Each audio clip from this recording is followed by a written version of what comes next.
हाँ जी बेटा, गुड मॉर्निंग।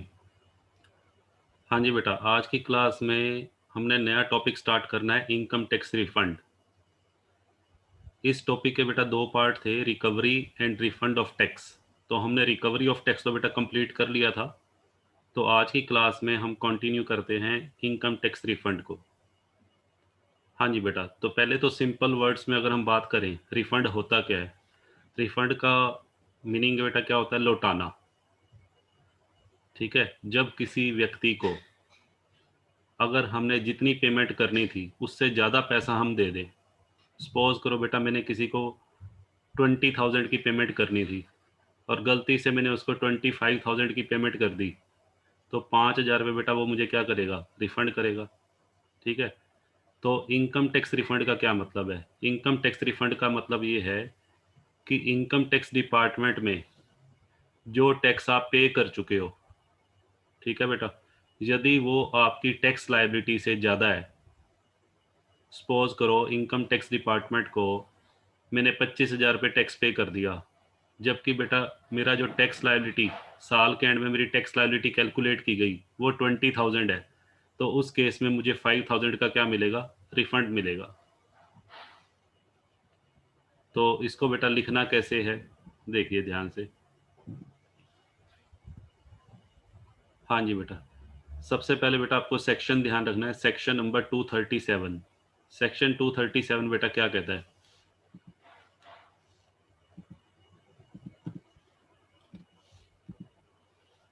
हाँ जी बेटा, देखिए बड़े ही सिंपल वर्ड्स में मैंने लिखा है इसमें, if the amount of tax. हाँ जी बेटा, if the amount of tax paid by the assessee.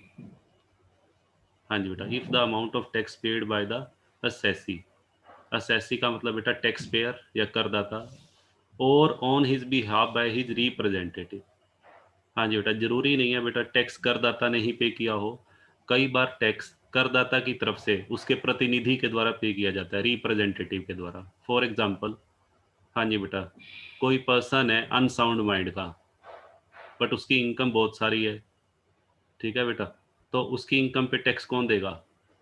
उसका जो लीगल रिप्रेजेंटेटिव होगा उसी को देना पड़ेगा ना, क्योंकि वो तो खुद तो अनसाउंड माइंड का है। वो इनकम टैक्स डिपार्टमेंट का टैक्स कैसे पे करेगा? सारा जो आईटीआर जो फिल करनी पड़ेगी, आईटीआर बेटा फिल करने का काम कौन करेगा? उसका रिप्रेजेंटेटिव। ठीक है, और अगर मान लीजिए किसी व्यक्ति की बेटा कोई डेथ हो जाती है during the year, during the financial year अगर किसी पर्सन की डेथ हो जाती है, तो उस केस में भी जो टैक्स है वो किसको पे करना पड़ेगा? जो भी उसका वैधानिक उत्तराधिकारी है उसी को बेटा टैक्स पे करना पड़ेगा।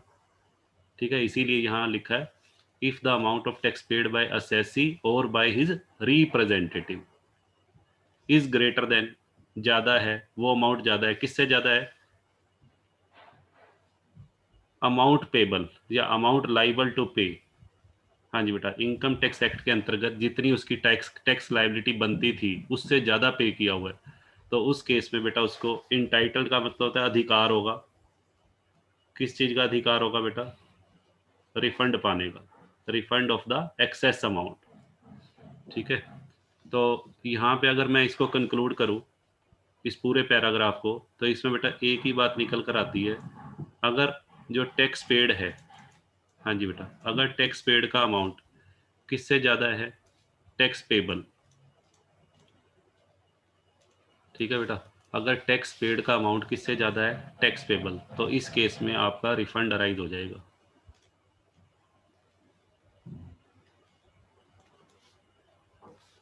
ठीक है, जैसे अभी मैंने बताया 25,000 रुपये मैंने टैक्स पे किया हुआ है, जबकि मेरा टैक्स बनता कितना है?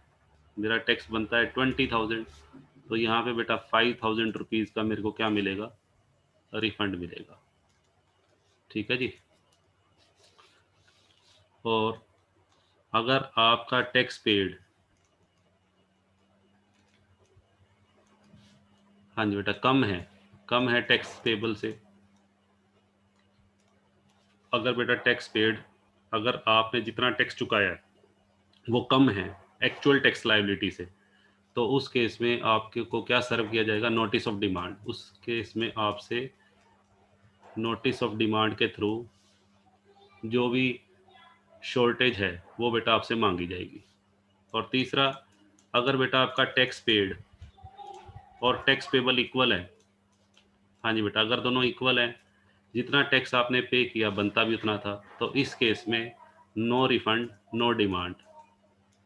हाँ जी बेटा, इस केस में ना तो कोई रिफंड बनेगा और ना ही कोई डिमांड बनेगी। क्लियर है? चलिए आगे चलते हैं। हाँ जी बेटा, देखिए इसको मैं क्लियर कर देता हूँ जी। अब बढ़ते हैं बेटा आगे।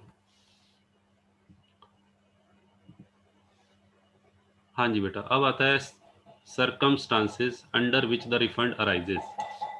हाँ जी बेटा, किसी भी असेसी का, किसी भी टैक्स पेयर का जो रिफंड है वो कब अराइज होगा। हाँ जी बेटा, इसकी बेटा 5 सर्कमस्टांसेस हैं। टोटल मिला के हम यहाँ पर 5 केसेस डिस्कस करेंगे, जिन 5 केसेस के अंडर एक टैक्स पेयर का रिफंड बन सकता है। ठीक है, तो सबसे पहले केस की बेटा बात करते हैं। हाँ जी बेटा, सबसे पहला केस है हमारा,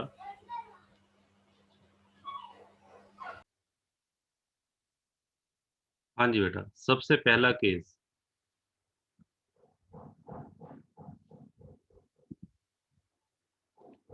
हाँ जी बेटा, सबसे पहले केस में बेटा क्या लिखता है, when the amount of TDS, हाँ जी बेटा, when the amount of TDS is higher than the amount of tax liability determined on regular assessment। हाँ जी बेटा, रेगुलर असेसमेंट के अंतर्गत जितनी एक करदाता की टैक्स लायबिलिटी निर्धारित की गई है। ठीक है, रेगुलर असेसमेंट बेटा आगे हम पढ़ेंगे अंडर सेक्शन 143 सब सेक्शन 3। ठीक है, ये कौन करता है रेगुलर असेसमेंट बेटा, कौन करता है, IT department, income tax department. ठीक है जी, अगर इनकम टैक्स डिपार्टमेंट के द्वारा कैलकुलेट की गई टैक्स लायबिलिटी किससे ज्यादा है, टीडीएस। टीडीएस बेटा क्या होता है, टैक्स डिडक्टेड एट सोर्स। ठीक है जी, लास्ट सेमेस्टर में, फर्स्ट सेमेस्टर में आपने पढ़ा है कि TDS, tax deducted at source. ठीक है, जैसे आपके बैंक से जो आपका एफडी का ब्याज मिलता है उसके ऊपर टीडीएस कटता है, लॉटरी की इनकम के ऊपर टीडीएस कटता है, बहुत सारी इनकम्स ऐसी हैं जो बेटा टीडीएस के दायरे में आती है। तो अगर आपका जो टीडीएस का जो अमाउंट है बेटा वो ज़्यादा है किससे, आपकी टैक्स लायबिलिटी से। फॉर एग्जांपल मेरा बेटा टीडीएस को जो अमाउंट है, tax deducted at source, suppose करो वो 50,000 है, और मेरी जो टैक्स लायबिलिटी है, टैक्स लायबिलिटी बेटा वो बन रही है 30,000। ठीक है, 50,000 मेरा टीडीएस है और मेरी टैक्स लायबिलिटी 30,000 है, तो इस केस में बेटा मेरा कितने का रिफंड बनेगा बताओ। हाँ जी बेटा, रिफंड आ जाएगा 20,000 का, 20,000 का मुझे रिफंड मिलेगा। ठीक है, तो इस पॉइंट को बेटा समझने के लिए मैं एक बार इसका बेटा एक एग्जांपल ले रहा हूँ, उस एग्जांपल की हेल्प से समझते हैं कि कैसे रिफंड अराइज होगा इन केस ऑफ टीडीएस। देखिए, हाँ जी बेटा, मैं एक सम ले रहा हूँ। मिस्टर एक्स बेटा कोई टैक्स पेयर है, उसकी प्रीवियस ईयर की इनकम्स दे रखी है। सैलरी की इनकम बेटा 2,70,000। इंटरेस्ट ऑन डिबेंचर, डिबेंचर की बेटा जो इनकम है, ध्यान से सुनो, 36,000 का ब्याज है आफ्टर टीडीएस, 4,000 रुपये का टीडीएस काटने के बाद। Compute tax liability. लो बेटा देखो, बिल्कुल सिंपल क्वेश्चन लिया हमने, अगर इस क्वेश्चन की हम टैक्स लायबिलिटी निकालेंगे तो देखो कितनी बनेगी। यहाँ पे बेटा सबसे पहले तो ये चेक करो आप कि मिस्टर एक्स की टोटल इनकम कितनी बनेगी। सबसे पहले बेटा हमारा क्या होता है, कंप्यूटेशन ऑफ टोटल इनकम। ठीक है, टोटल इनकम निकालने के लिए पहले क्या निकालते हैं बेटा, ग्रॉस टोटल इनकम। तो सबसे पहले अगर मैं बात करूं सैलरी हेड की इनकम, सैलरी हेड की इनकम बेटा हमें दे रखी है 2,70,000। नेट लिखा हुआ है, नेट का मतलब बेटा क्या होता है, नेट का मतलब है आफ्टर, हाँ जी बेटा, नेट सैलरी इनकम का मतलब क्या है, आफ्टर डिडक्शन अंडर सेक्शन 16। ठीक है जी, नेट सैलरी या टैक्सेबल सैलरी भी कह सकते हो बेटा, नेट का मतलब यहाँ पे taxable.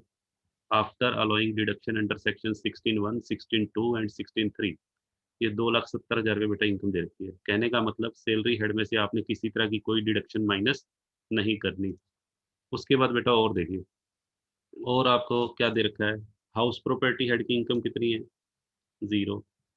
Business and profession head की income zero. Capital gain head की इनकम बेटा जीरो। अदर सोर्सेज हेड में बेटा ये आएगा interest on debenture. Interest on debenture की इनकम 36,000 है। एक बात बेटा मैंने बताई थी आपको, हम हमेशा ग्रोस सैलरी पे टैक्स लगाते हैं। ग्रोस सैलरी देखो 36,000, ये तो नेट है, इंटरेस्ट ऑन डिवेंचर नेट। और 4,000 रुपये का बेटा क्या कटा हुआ है? टीडीएस। तो यहाँ मैं कितना लूंगा बताओ? यहाँ लेंगे बेटा 40,000। ठीक है, 36,000 तो मुझे ब्याज मिला, 4,000 रुपये टीडीएस काटने के बाद। तो मेरी वास्तव में मैंने डिवेंचर से कितने रुपए ब्याज के कमाए थे? 40,000। तो वो बेटा लेंगे। तो इसको बेटा हम ऐड कर देते हैं। हाँ जी, तो ऐड करके बेटा कितना आ जाएगा बताओ? ऐड करके बेटा हो गया 3,10,000। अब 3,10,000 रुपये बेटा हमारी जीटीआई आई है, और लेस हमें डिडक्शंस माइनस करनी होती हैं 80C टू 80U। 80C से 80U की बेटा कोई डिडक्शन है ही नहीं, नील। तो 3,10,000 रुपये बेटा हमारी क्या बन गई? Total income. तो इस टोटल इनकम पे बेटा हम क्या चार्ज करेंगे? इस टोटल इनकम पे हम लगाएंगे टैक्स। अब टैक्स की बात करते हैं। हाँ जी बेटा, टैक्स ऑन टोटल इनकम। अब ध्यान से सुनना बेटा, जब हम टैक्स लायबिलिटी कैलकुलेट करते हैं तो सबसे पहले तो ये देखना है कि ये जनरल इनकम है या स्पेशल। स्पेशल इनकम तो बेटा इस सब में कोई है ही नहीं। स्पेशल इनकम कौन सी होती है? Long term capital gain, lottery की इनकम, वो नहीं है। तो ये सारी की सारी सामान्य आय है। तो सामान्य आय पे टैक्स लगाने, और हमारी टोटल इनकम कितनी है बेटा? 3,10,000। तो 3,10,000 पे बेटा जब टैक्स लगाएंगे तो सबसे पहले हम बात करेंगे फर्स्ट रुपीज 2,50,000, पहले 2.5 लाख पे। हाँ जी बेटा, पहले 2.5 लाख तक तो नील। यहाँ पे मिस्टर एक्स की बेटा एज नहीं दे रखी। अगर एज ना दे रखी हो तो क्या मानते हैं? बिलो 60। ठीक है, ना तो इसे सीनियर सिटीजन ट्रीट करेंगे, ना ही सुपर सीनियर। ठीक है, ये हो गया इंडिविजुअल अदर देन सीनियर और नॉन सीनियर। तो फर्स्ट 250 पे नील। हाँ जी बेटा, पहले 2.5 लाख पे नील। और अगले बेटा कितने बनेंगे? अगले 60,000 पे। अगले 60,000 पे बेटा कितने परसेंट? 5%। पहले 2.5 लाख तक नील होता है, अगले 2.5 लाख पे 5%। बट नेक्स्ट 2.5 लाख तो बेटा बन ही नहीं रहे। 60,000, 60,000 पे हम कितना टैक्स लगा देंगे? 5। तो ये बेटा 3,000 बन गया। अब ये हमने किया ऐड 3,000। ठीक है बेटा, 3,000 बन गया। अब लेस रिबेट। हाँ जी बेटा, रिबेट अंडर सेक्शन 87 है। रिबेट बेटा कब कब एप्लीकेबल होती है? रिबेट के लिए मैंने आपको 3 कंडीशन बताई थी। एक तो असेसी इंडिविजुअल होना चाहिए। असेसी बेटा मिस्टर एक्स, देखो असेसी कौन है? इंडिविजुअल है। हाँ जी बेटा, पहली कंडीशन। दूसरा, रिबेट के लिए दूसरी कंडीशन क्या है? रेजिडेंट होना चाहिए। तो कुछ भी ना लिखा हो तो हम बेटा रेजिडेंट मानते हैं। मिस्टर एक्स के रेजिडेंशियल स्टेटस के बारे में कुछ भी नहीं लिखा हुआ है। और तीसरी, उस व्यक्ति की जो टोटल इनकम है पूरे साल की बेटा 5 लाख से ज़्यादा नहीं होनी चाहिए। ये 3 कंडीशन बेटा मैंने आपको बताई हुई है। इंडिविजुअल होना चाहिए, रेजिडेंट होना चाहिए, और पूरे साल की इनकम 5 लाख से ज़्यादा नहीं होनी चाहिए। तो यहाँ पे इनकम बेटा कितनी है? यहाँ पे इनकम है 3,10, 5 लाख से कम ही है, और रेजिडेंट भी है और इंडिविजुअल भी है। तो 12,500 रुपये की रिबेट आपको बताई हुई है। Amount of rebate maximum 12,500। तो 3,000 में से बेटा 12,500 लेस करेंगे तो टैक्स कितना बना? नील।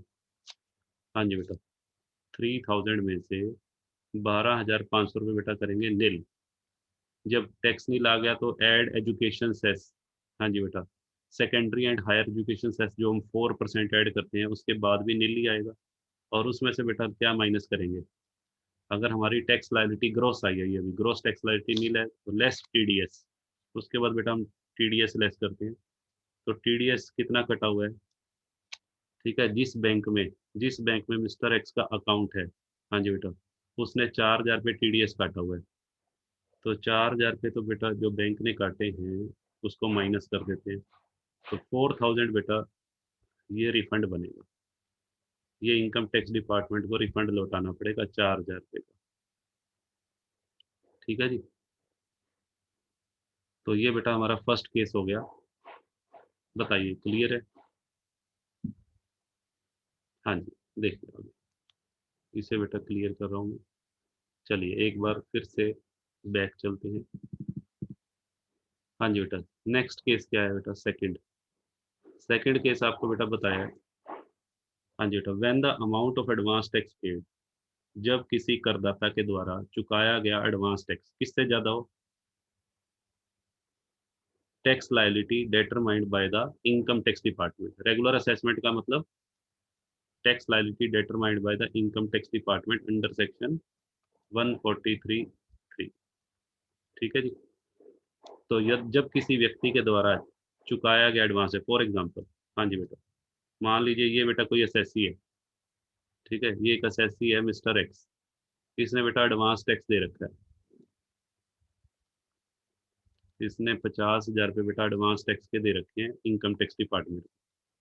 ठीक है। और इसकी जो टैक्स लायबिलिटी बनती है, tax liability as per regular assessment by the income tax department, वो बेटा बनती है 60,000। अब एडवांस टैक्स तो बेटा 50,000 रुपीज दे रखा है और टैक्स बनता कितना है? 60,000। तो इस केस में मिस्टर एक्स का रिफंड बेटा कितना बनेगा? ₹10,000 का उसको रिफंड मिलना चाहिए फ्रॉम इनकम टैक्स डिपार्टमेंट। और साथ में इन्होंने एक वर्ड और भी लिखा है यहाँ पर मैंने, सेल्फ असेसमेंट टैक्स। हाँ जी बेटा, एक तो होता है बेटा एडवांस टैक्स। एडवांस टैक्स तो उनके लिए चुकाना जरूरी होता है जिन व्यक्तियों की इनकम पे जो टैक्स बनता है वो पूरे साल का 10,000 रुपये से ज्यादा बनता हो। इसका हम पूरा एक बेटा चैप्टर आएगा एडवांस टैक्स का, वहां हम डिटेल में बात करेंगे। अच्छा, अब आता है self assessment tax. Self assessment tax, हाँ जी बेटा देखिए, सेल्फ असेसमेंट जो टैक्स है, सेल्फ असेसमेंट नाम से बेटा क्लियर है। जब किसी करदाता के द्वारा खुद आईटीआर फाइल करके और खुद टैक्स भरा जाता है बेटा, उसको सेल्फ असेसमेंट टैक्स बोलते हैं। जब कोई व्यक्ति आईटीआर के अंदर अपनी इनकम खुद डिक्लेयर करके और खुद टैक्स बेटा भरता है, सबसे पहले बेटा यही किया जाता है सेल्फ असेसमेंट। हर एक करदाता अपनी इनकम को डिक्लेयर करता है आईटीआर में और उसके बेस पे टैक्स भरता है। इस असेसमेंट को सेल्फ असेसमेंट टैक्स बोलते हैं, जो अंडर सेक्शन 140 ए, एक सेक्शन हम पढ़ेंगे आगे, सेक्शन 140 ए के अंडर सेल्फ असेसमेंट की जाती है। ठीक है। अब सेल्फ असेसमेंट तो हो गई। सेल्फ असेसमेंट के अंतर्गत मान लीजिए मिस्टर एक्स ने बेटा अपना जो टैक्स, सपोज करो उसने 12,000 रुपये टैक्स पे कर दिया। सेल्फ असेसमेंट टैक्स के अंतर्गत मिस्टर एक्स ने कितना टैक्स पे कर दिया? 12,000। बाद में बेटा क्या हुआ?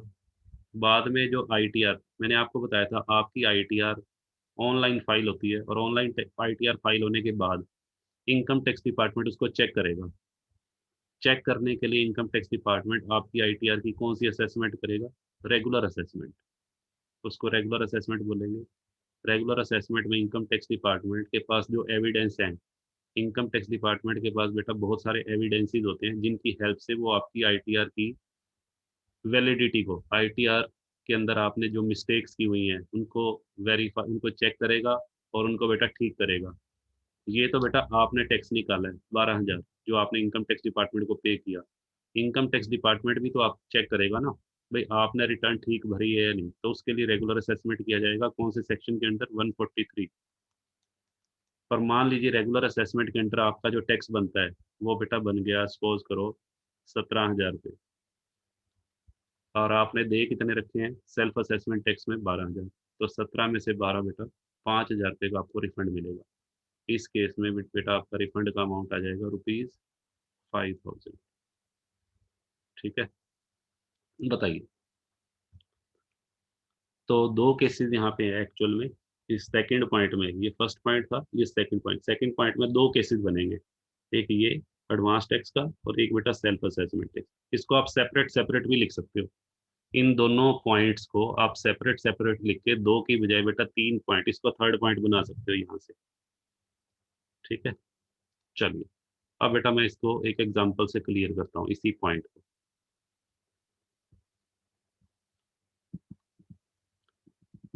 ये तो बेटा वो ही हो गया। ये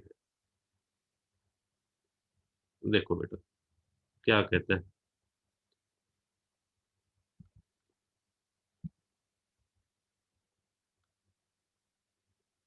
हाँ जी बेटा, देखिए यहाँ पर पढ़ते हैं, इस सब में क्या कहता है। एक असेसी है जिसकी ग्रॉस सैलरी है 5 लाख और इनकम फ्रॉम अदर सोर्सेज 20,000।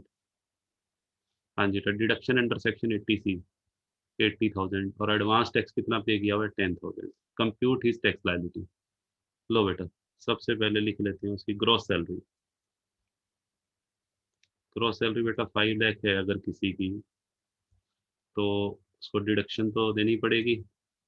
आपने पढ़ा हुआ है डिडक्शन अंडर सेक्शन 16A, जो स्टैंडर्ड डिडक्शन होती है। ये डिडक्शन सभी को देना कंपलसरी है, जितने भी सैलरीड एम्प्लॉयज हैं बेटा, उनकी इनकम निकालते हुए ये लेस की जाती है। तो 4,50,000। हाँ जी बेटा, हाउस प्रॉपर्टी हेड की इनकम बेटा है नहीं, तो वो जीरो हो गई। तो और कौन सा हेड बनेगा, अदर सोर्सेज।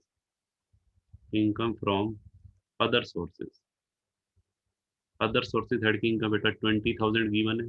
लो जी बेटा, ये भी ऐड कर दी। 4,70,000 पे क्या आ गया, ये हमारी आ गई GTI, ग्रोस टोटल इनकम। हाँ जी बेटा, लेस ग्रोस टोटल इनकम में से बेटा हमने लेस कर दी deduction under section 80C to 80U। तो एक ही डिडक्शन बेटा दे रखी है 80C की, 80,000।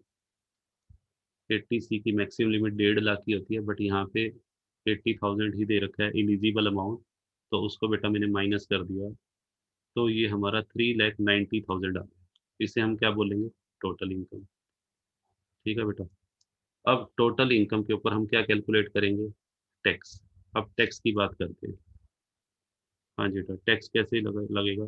स्पेशल इनकम तो बेटा कोई है नहीं, सारी की सारी जनरल इनकम है। तो पहले 2.5 लाख, पहले 2.5 लाख तक बेटा कितना लिख देंगे, पहले 2.5 लाख तक हो गया नील। हाँ जी बेटा, पहले 2.5 लाख के बाद नेक्स्ट। हाँ जी बेटा, बचेंगे कितने, 1,40। 1,40 पे बेटा 5%, 1,40 पे टैक्स लगेगा 5%, तो 7,000। ठीक है, अगले 2.5 लाख तक 5% होता है, बट यहाँ तो है ही 140। तो ये बेटा बन गया 7,000। अब आप क्या करेंगे। हाँ जी बेटा, ये हो गया। अब 7,000 में से बेटा क्या माइनस करेंगे। 7,000 में से पहले माइनस होगा less rebate. Rebate under section 87A। But ध्यान रखना, इंडिविजुअल, वो तीनों कंडीशन चेक करेंगे, इंडिविजुअल होना चाहिए, रेजिडेंट होना चाहिए। ठीक है, चलो सपोज करो मैं इस क्वेश्चन में बेटा लिख देता हूँ कि ये नॉन रेजिडेंट है, ये जो असेसी है नॉन रेजिडेंट है। मान लीजिए इस क्वेश्चन की स्टेटमेंट में लिखा हुआ है, तो क्या उसको रिबेट मिलेगी। रिबेट बेटा कोई रिबेट नहीं मिलेगी। ठीक है, तो उस केस में 7,000 हो गया। हाँ जी बेटा, अगर नॉन रेजिडेंट है तो बेटा रिबेट तो मिलेगी नहीं, तो मैंने लिख दिया 7। ऐड क्या करेंगे, secondary and higher education cess at the rate of 4%। हाँ जी बेटा, 4% कितना बनेगा, ये बेटा बनेगा 280। ठीक है जी, 4% बेटा सेस ऐड कर दो, तो ये बेटा 7,280 रुपये बन गए। 7,280 रुपये के आ गई ग्रोस टैक्स लाइबिलिटी। ये बेटा ग्रोस टैक्स आ गया। अब ग्रोस टैक्स में से क्या करेंगे बताओ। हाँ जी बेटा, हमने ग्रोस टैक्स तो निकाल लिया। अब ग्रोस टैक्स में से बेटा माइनस करेंगे एडवांस टैक्स। असेसी ने या टैक्स पेयर ने 10,000 रुपये बेटा एडवांस में दिया हुआ है, और 7,280 रुपये उसका टैक्स बनता है। तो 2,720 रुपये, तो ये बेटा उसका नेट टैक्स लायबिलिटी। हाँ जी बेटा, ये आ जाएगा। तो 2,720 रुपये नेट टैक्स लायबिलिटी के उसके जो बनते हैं। तो सॉरी, यहाँ पे बेटा ये नेट टैक्स लायबिलिटी नहीं, एडवांस टैक्स ज़्यादा दे रखा है। मेरा दिमाग कहाँ चला गया था। हम्म, जो ये गलती हो गई, चलिए कोई बात नहीं, mistakes are the parts of our life. तो यहाँ बेटा हम क्या करते हैं, ये बेटा एडवांस टैक्स मैंने 10,000 पे, तो ग्रॉस टैक्स बनता कितना हमारा 7280, तो ये बेटा रिफंड आ जाएगा। लो जी, हाँ जी बेटा 2720, ये इनकम टैक्स डिपार्टमेंट आपको लौटाएगा। तो इस तरीके से भी बेटा आपका रिफंड बन सकता है when the amount of advance tax paid is higher than the amount calculated by the income tax department under regular assessment. ठीक है जी। चलिए, ये जो 7280 रुपये हमने टैक्स निकाला है, ये under regular assessment bye income tax department, ये सारा काम इनकम टैक्स डिपार्टमेंट करेगा और वो आपकी टैक्स लायबिलिटी कैलकुलेट उसने। चलिए,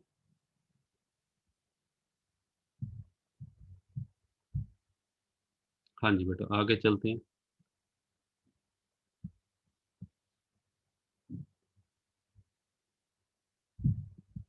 हाँ जी बेटा, और बेटा क्या क्या केसेस हो सकते हैं, ये बेटा हमने कर लिया सब, हम आगे बढ़ते हैं।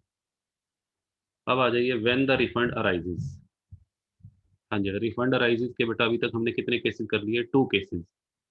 फर्स्ट केस तो ये था जब टीडीएस का अमाउंट एक्चुअल टैक्स लायबिलिटी से ज़्यादा हो, और दूसरा केस जब आपका एडवांस टैक्स पेड का जो अमाउंट है वो टैक्स लायबिलिटी से ज़्यादा हो। अब बेटा थर्ड केस पे आते हैं। थर्ड केस क्या है, बाय रेक्टिफिकेशन ऑफ मिस्टेक। हाँ जी बेटा, एक बेटा सेक्शन आएगा 154, सेक्शन 154 के अंतर्गत आप रेक्टिफिकेशन के लिए अप्लाई कर सकते हो। हाँ जी बेटा, मान लीजिए इनकम टैक्स डिपार्टमेंट ने आपकी आईटीआर की बेटा प्रोसेसिंग की, चेक किया, और इनकम टैक्स डिपार्टमेंट ने आपकी टैक्स लायबिलिटी कैलकुलेट कर दी। ठीक है जी। उसके बाद ऐसा हो सकता है कि इनकम टैक्स डिपार्टमेंट के द्वारा कैलकुलेट किया गया जो टैक्स है वो गलत हो, उसमें बेटा किसी तरह की मिस्टेक हो सकता है कोई ऐसी डिडक्शन या कोई ऐसा क्लेम या एग्जम्पशन जो आपको मिलनी चाहिए थी वो इनकम टैक्स डिपार्टमेंट ने आपको अलाउ ना करी हो, जिसकी वजह से आपका टैक्स ज़्यादा बन गया हो। तो ये नॉलेज, ये जो मिस्टेक हुई है, इस मिस्टेक को आप रेक्टिफाई करवा सकते हो। इस मिस्टेक की जब आपको नॉलेज होगी, ये मिस्टेक जब आपको पता लगेगी, तो क्या आप रेक्टिफिकेशन के लिए अप्लाई नहीं करोगे? बिल्कुल करोगे बेटा। कौन से सेक्शन में अप्लाई किया जाता है रेक्टिफिकेशन के लिए? सेक्शन 154। इसके लिए बेटा 4 साल का समय होता है। ठीक है, ये पॉइंट मैं आगे बताऊंगा डिटेल में। इसके लिए 4 साल का समय होता है, और विद इन 4 ईयर्स आप उसको रेक्टिफाई करवा के अपनी टैक्स लायबिलिटी को रिड्यूस करवा सकते हैं और रिफंड ले सकते हैं। तो एक बेटा ये भी है तरीका रिफंड पाने का। चलिए आगे बढ़ते हैं। नेक्स्ट,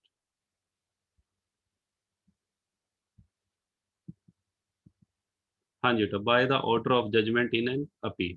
देखिए, नेक्स्ट पॉइंट बेटा ये है by the order of judgement in an appeal.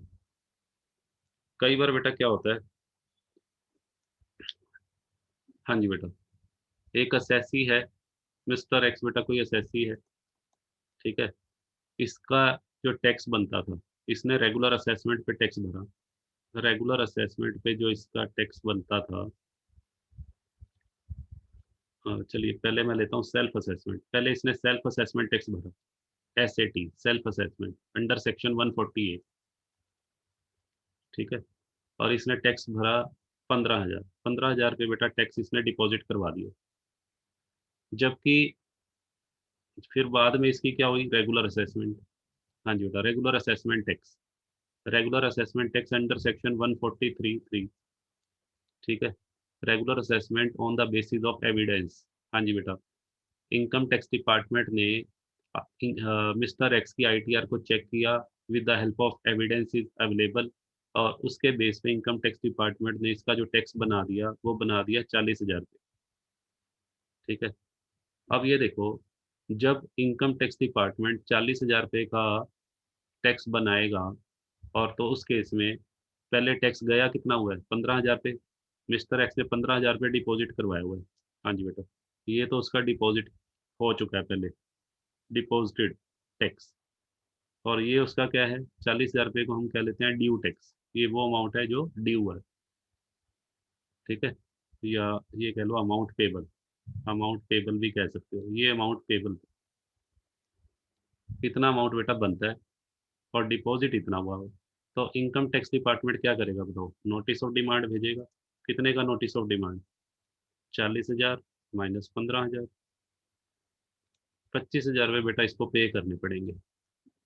ठीक है जी, मिस्टर एक्स को 25,000 रुपये की पेमेंट करनी पड़ेगी। बट इसने क्या किया? हाँ जी बेटा, और ये पैसा विद इन 30 डेज आपको पे करना होता है, आपको बताया हुआ है। एक जो नोटिस ऑफ डिमांड होता है उसके अंदर जो जो भी डिमांड की जाती है वो विद इन 30 डेज क्लियर करनी होती है। हालांकि असेसी चाहे तो इस पीरियड को एप्लीकेशन देके एक्सटेंड करवा सकते हैं। तो इसने क्या किया बेटा, मिस्टर एक्स ने ये 25,000 की पेमेंट कर दी 30 डेज, बट साथ में उसने अपील डाल दी। वो इससे सेटिस्फाइड नहीं है। Mister x is not satisfied. हाँ जी बेटा, इस 25,000 के अमाउंट से मिस्टर एक्स जो है वो बेटा सेटिस्फाई नहीं है। उसको लगता है कि मेरी टैक्स लायबिलिटी इतनी नहीं बननी चाहिए, और तो इसने क्या किया, मिस्टर एक्स ने बेटा उठा के अपील डाल दी। ठीक है, अपील इसने कहाँ डाली होगी बताओ? हाँ जी बेटा बताइए, अपील कहाँ डाली होगी? अपील बेटा डालते हैं कहाँ पर? हाँ जी बेटा, फर्स्ट अपील कमिश्नर के यहाँ, कमिश्नर के यहाँ अपील डाली होगी। ठीक है, कमिश्नर के यहाँ अपील डाली, उसके बाद ट्रिब्यूनल में, ITAT में। अगर कमिश्नर के ऑर्डर से सेटिस्फाई नहीं हो तो आप ट्रिब्यूनल में जा सकते हो। और यदि उस केस के अंदर क्वेश्चन ऑफ लॉ इन्वॉल्व है तो आप आगे भी जा सकते हो, हाई कोर्ट, सुप्रीम कोर्ट में। बट मैं मान लेते हैं उस क्वेश्चन में, उसके केस में क्वेश्चन ऑफ लॉ इन्वॉल्व नहीं है, तो ITAT का डिसीजन ही फाइनल माना जाएगा। ठीक है, तो पहले ही फर्स्ट अपील उसने कहाँ डाली होगी? कमिश्नर के यहाँ। ठीक है, कमिश्नर ने डिसीजन सुनाया नहीं कि आपकी टैक्स लायबिलिटी तो वही बनेगी 25,000 पे जो इनकम टैक्स डिपार्टमेंट आपसे नोटिस ऑफ डिमांड के मांग रहे हैं, सही है। ठीक है, अब कमिश्नर के ऑर्डर से भी वो सेटिस्फाई नहीं हुआ मिस्टर एक्स, तो मिस्टर एक्स कहाँ चला गया? ट्रिब्यूनल के अंदर चला गया। और ट्रिब्यूनल के अंदर ट्रिब्यूनल ने उसकी टैक्स लायबिलिटी को रिड्यूस कर दिया। ट्रिब्यूनल ने ये कहा कि जो 40,000 रुपये टैक्स लायबिलिटी बनी है इनकम टैक्स डिपार्टमेंट के द्वारा अंडर सेक्शन 143(3), ये गलत है। ट्रिब्यूनल ने कहा कि इसकी टैक्स लायबिलिटी होनी चाहिए 30,000। हाँ जी बेटा, ध्यान से सुनना।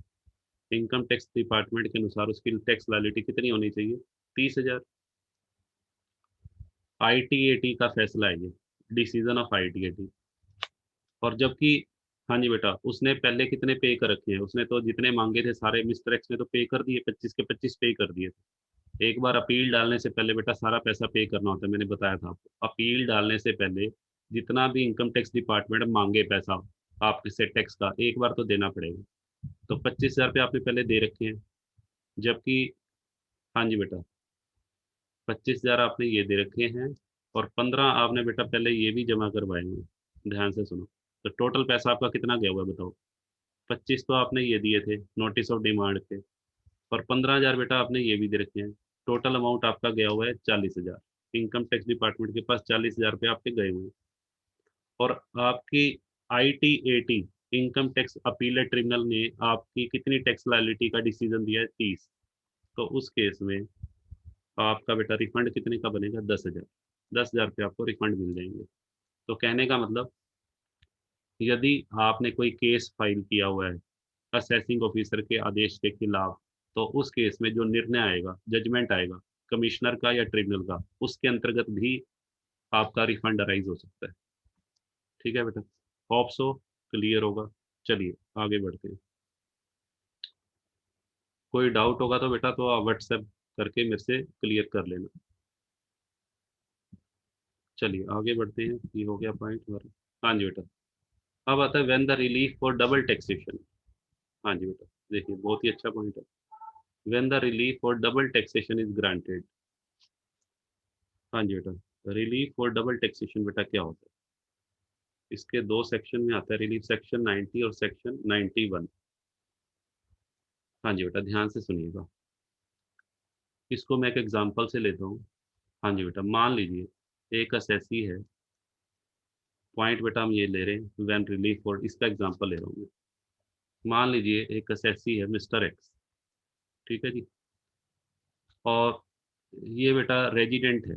मिस्टर एक्स एक रेजिडेंट है, ध्यान से सुनते जाइए। मिस्टर एक्स बेटा एक रेजिडेंट है। अब रेजिडेंट इसकी जो इनकम है वो दो सोर्सेज से आती है। हाँ जी बेटा, कुछ इनकम से विद इन इंडिया कमाता है और कुछ इनकम बेटा ये आउटसाइड इंडिया भी कमाता है।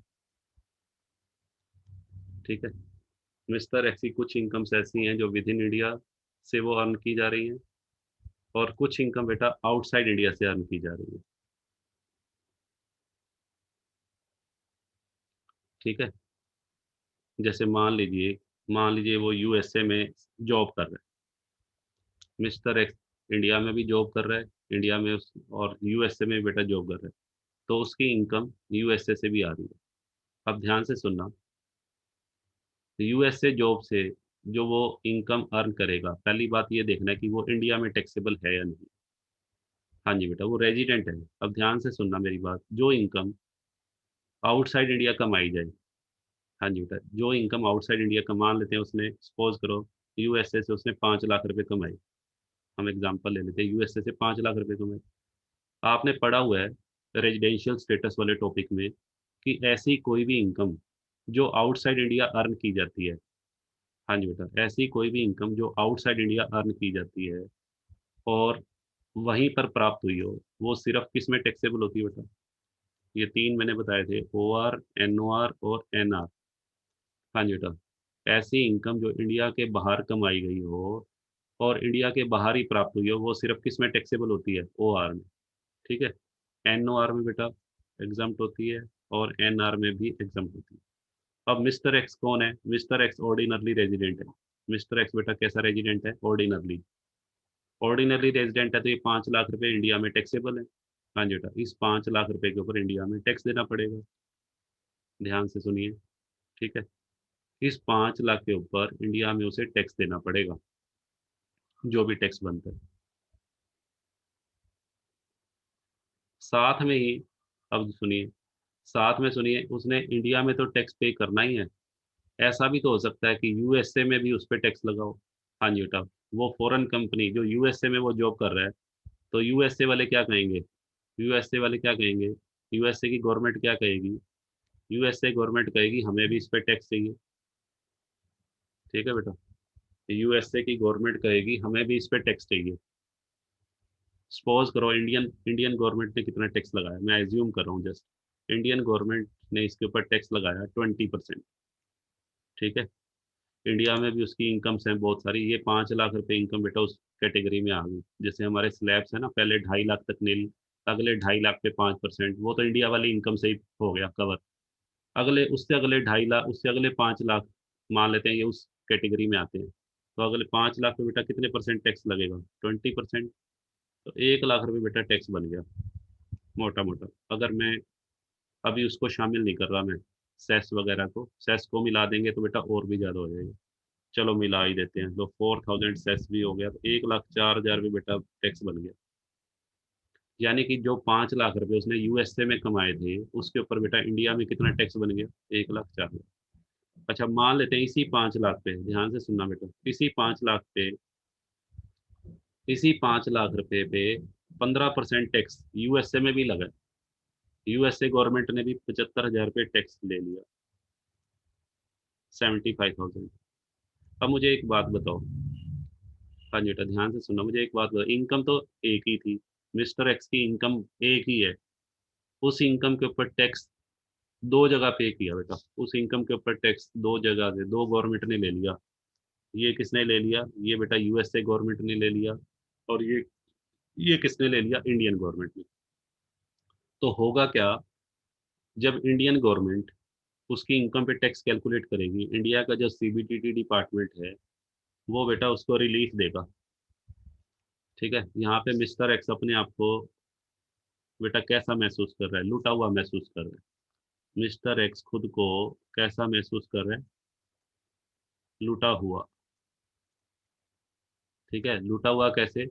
भाई दो गवर्नमेंट ने मिलके लूट लिया, एक यूएसए की गवर्नमेंट ने 75,000 रुपये टैक्स ले लिया और एक बेटा इंडियन गवर्नमेंट ने टैक्स ले लिया, तो वो अपने आप को लूटा हुआ महसूस कर रहे हैं। तो इंडियन गवर्नमेंट ने उसके लिए बेटा एक रूल बना दिया। तो रूल क्या बनाया है? 1,04,000 रुपये बेटा जो बना, इसमें से उसको रिलीफ मिल जाएगा अंडर सेक्शन 90 एंड 91, दो सेक्शन है। तो ये आप हायर क्लासेस में अभी पढ़ोगे, अभी हमें ज़रूरत नहीं है, अभी ये सेक्शन 90 और 91 में कैलकुलेशंस कैसे की जाती है, तो आपको जस्ट इसको थोड़ा-सा लिखना है। तो आपने क्या करना है, 1,04,000 में से अब यहाँ पे ध्यान से सुनो, 75,000 पे बेटा सेट ऑफ नहीं होंगे, 75,000 पे सेट ऑफ नहीं होंगे, ध्यान से सुनना। 1,04,000 पे जो टैक्स बनता था इंडियन गवर्नमेंट के अनुसार, और यहाँ पे फॉरेन कंट्री में बेटा कितना टैक्स दिया हुआ है उसने, फॉरेन गवर्नमेंट को टैक्स कितना दिया हुआ है, 75,000, बट 75,000 पे किस रेट से है, 15, और इंडियन गवर्नमेंट ने जो टैक्स लगाया है वो 20% के रेट से लगाया है। हाँ ठीक है, तो पूरा 15% का 15% सेट ऑफ हो सकता है। अगर यूएसए गवर्नमेंट का टैक्स का रेट, अगर यूएसए गवर्नमेंट का टैक्स का रेट ज्यादा हो ना, 25% हो, तो ये ध्यान रखना केवल 20% ही आप, इंडियन गवर्नमेंट केवल 20% का रिलीफ देगी। बट अब यहाँ इंडियन गवर्नमेंट का टैक्स का रेट ज़्यादा है यूएसए गवर्नमेंट के टैक्स के रेट से, तो पूरा रिलीफ मिल जाएगा। ठीक है, बात समझिए, 75,000 रुपये का उसको रिलीफ मिल जाएगा। ठीक है, तो एक तरह से ये कह लो उसका वास्तव में टैक्स कितना बनेगा, 29,000 रुपये। ठीक, एक तरह से बेटा ये कह सकते हैं 75,000 रुपये का उसको रिलीफ मिलेगा, मीन्स रिफंड मिल जाएगा, जो उसने यूएसए गवर्नमेंट को दिया था। वास्तव में उसका जो टैक्स इफेक्टिव टैक्स लायबिलिटी वो ये बनेगी। अब यहाँ पे ध्यान से सुनो, अगर अगर यूएसए गवर्नमेंट 5 लाख का 25%, मान लेते हैं यूएसए गवर्नमेंट का 5 लाख के ऊपर जो टैक्स है वो 25% होता, यानी कि 12,500 रुपये टैक्स होता है। 5 लाख का 25% बेटा 1,25,000 रुपये टैक्स होता। तो यहाँ पे अब रिलीफ एक 25 का नहीं मिलेगा, ध्यान से सुनो, अब रिलीफ बेटा एक 25 का नहीं मिलेगा, रिलीफ मिलेगा अप टू द 20%, 5 लाख का 20%, यानी मैक्सिमम रिलीफ कितने का मिल सकता है, मैक्सिमम रिलीफ मिल सकता है 1 लाख का। इंडियन गवर्नमेंट ने उस इनकम पे जो टैक्स लगाया उससे बेटा ज़्यादा रिलीफ इंडियन गवर्नमेंट नहीं दे सकती, तो इंडियन गवर्नमेंट केवल कितने रुपए उसके रिफंड कर सकती है, 1 लाख। तो इस तरीके से भी बेटा रिफंड अराइज हो सकता है। तो इसको लिखना कैसे है पेपर में, अब उस पर आते हैं।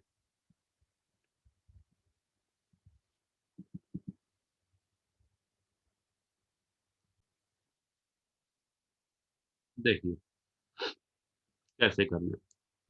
अब लिखता है double taxation relief. Double taxation relief में आपने लिखना, देखो, many a times it is seen that in case of residents the income tax has been paid in other countries on their foreign incomes, ठीक है, and on the same income they are also required to pay tax in India. In such a cases there are provisions of providing relief from double tax.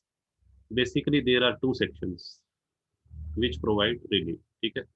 ये बातें आपको मैंने अभी अभी बताई हैं, अब बस उनको लिखना कैसे है पेपर में उस। हाँ जी, देख, एग्जाम्पल बेटा क्या दिया हुआ, मिस्टर ए है इंडियन रेजिडेंट, उसने बेटा सैलरी रिसीव की कहाँ से, यूएसए कंपनी से, for job in USA. Mister A कौन है, रेजिडेंट है, ठीक है। सो हिज ग्लोबल इनकम, उसकी ग्लोबल इनकम टैक्सेबल होगी, क्योंकि कोई भी व्यक्ति अगर रेजिडेंट है और वो आउटसाइड इंडिया इनकम पैसे कमा रहा है तो वो टैक्सेबल होगी। In this case source of country is USA, income कमाने का सोर्स बेटा कौन सा है, यूएसए, यूएसए में सर्विस प्रदान की गई है, सेवाएं यूएसए में दी गई हैं, and resident country is India, ठीक है।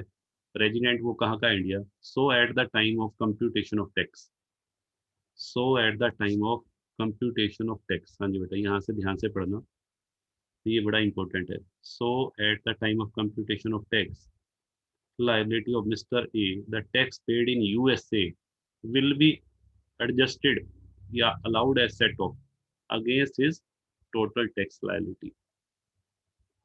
But अब देखो आगे क्या कहते हैं, but limited to the tax payable on foreign income at Indian tax rate.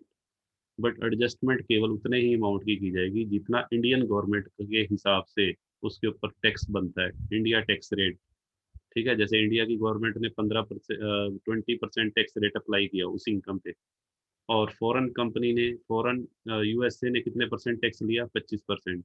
तो सेट ऑफ बेटा केवल कितने परसेंट किया जा सकता है, सिर्फ 20% का ही मैक्सिमम सेट ऑफ हो सकता है। क्लियर है, तो इस तरीके से भी बेटा रिफंड बन सकता है। चलिए आगे बढ़ते हैं।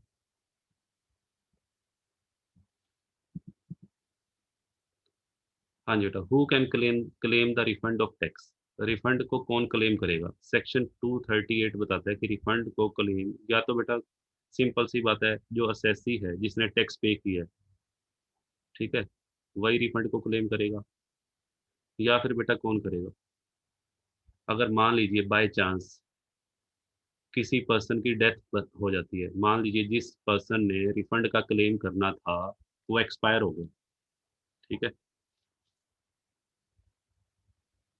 ठीक है, कोविड की वजह से किसी पर्सन की डेथ हो गई और उसने रिफंड का क्लेम, उसका अभी तक पेंडिंग पड़ा है, तो उसकी डेथ के बाद रिफंड का क्लेम बेटा कौन करेगा बताओ? रिफंड का क्लेम उसका वैधानिक उत्तराधिकारी करेगा। वैधानिक उत्तराधिकारी या ट्रस्टी या गार्डियन, ठीक है। कई बार वैधानिक उत्तराधिकारी भी कोई नहीं होता, तो उस केस में कोई ट्रस्टी या guardian will be entitled to claim और रिसीव सच रिफंड, ठीक है जी, उसको रिफंड के लिए क्लेम करने का राइट होगा। और तीसरा बेटा, और कौन कर सकता है रिफंड के लिए क्लेम? हाँ जी बेटा, ध्यान से देखिए, जब किसी व्यक्ति की इनकम, जब एक व्यक्ति की इनकम दूसरे व्यक्ति की इनकम में शामिल की गई हो, the latter alone shall be entitled to claim refund if and. देखिए इसका मतलब क्या है, जैसे, हाँ जी बेटा, ये तो मिस्टर एक्स है, हाँ जी बेटा ये मिस्टर एक्स है, और ये बेटा उसका माइनर चाइल्ड है। ये मिस्टर एक्स का कौन है? Minor child. अब आपको पता है कि माइनर चाइल्ड की इनकम की क्लबिंग किस में की जाती है? हाँ जी, तो माइनर चाइल्ड की बहुत सारी इनकम ऐसी होती हैं जो पेरेंट्स में क्लबिंग की जाती है। तो माइनर चाइल्ड की इनकम क्लब कर दी गई, club in the income of mister x, ठीक है। तो कल को, हाँ जी बेटा, कल को सपोज करो कोई रिफंड बनता है, माइनर चाइल्ड की इनकम से रिलेटेड कोई रिफंड बनता है, तो उस रिफंड के लिए भी अप्लाई कौन करेगा? उस रिफंड को क्लेम करने का राइट किसको होगा? मिस्टर एक्स को होगा। रिफंड बेटा माइनर चाइल्ड क्लेम नहीं करेगा, refund will be claimed by x, ठीक है जी। रिफंड क्लेम करने का राइट एक्स को होगा। तो यही लिखा हुआ है, where the income of one person जैसे minor child is included in the total income of other. One person का मतलब मैं बेटा यहाँ लिख देता हूँ, minor child is included in the total income of other person. Other person मतलब मिस्टर एक्स यानी कि उसके पेरेंट्स। चलो, mister X, the latter alone, latter कौन है बेटा? एक्स, ये तो फॉर्मर है, फॉर्मर जिसकी लाइन के अंदर पहले चर्चा की गई हो, जिस व्यक्ति को, उसको फॉर्मर बोलते हैं, बाद वाले को लेटर। द लेटर, लेटर का मतलब मिस्टर एक्स को अधिकार होगा किस चीज का? रिफंड के लिए क्लेम करने का, ठीक है जी। ऐसे ही है, ये भी हो सकता है जब वाइफ की कोई इनकम है, ऐसी कोई इनकम जो वाइफ को हुई है और वो हस्बैंड की इनकम में क्लब की हो। जब एक जीवन साथी की इनकम दूसरे जीवन साथी की इनकम में क्लब की जाए, ठीक है, लास्ट सेमेस्टर में आपने पढ़ा हुआ है क्लबिंग ऑफ इनकम का टॉपिक, तो उसमें कई बार वाइफ की इनकम हस्बैंड में क्लब की जाती है। अगर वाइफ की इनकम की क्लबिंग हस्बैंड में की गई है और उस इनकम पे बेटा कोई रिफंड बनता है, तो वो रिफंड कौन क्लेम करेगा? हस्बैंड को बेटा वो करना पड़ेगा, ठीक है। क्लियर है?